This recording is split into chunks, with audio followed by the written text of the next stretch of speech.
Hello and welcome back to the channel HardReset.Info, and today I will show you how to email TikTok.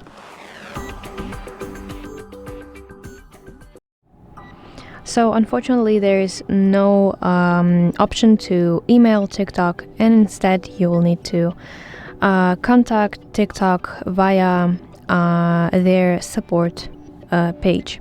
So open TikTok on your device, open your profile at the bottom side of the screen. And then in the top right corner you should see 3 horizontal lines. This is the menu, and open settings and privacy.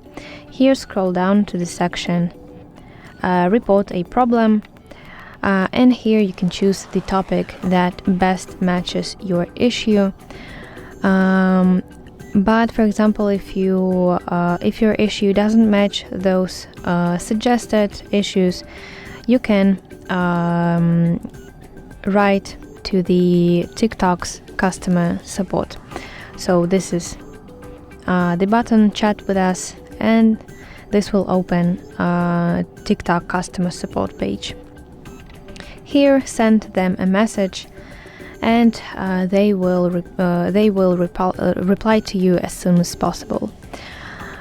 So that's basically it. I hope you find this video helpful, and if so, please leave a thumbs up and don't forget to subscribe to our channel. See you soon. Bye bye.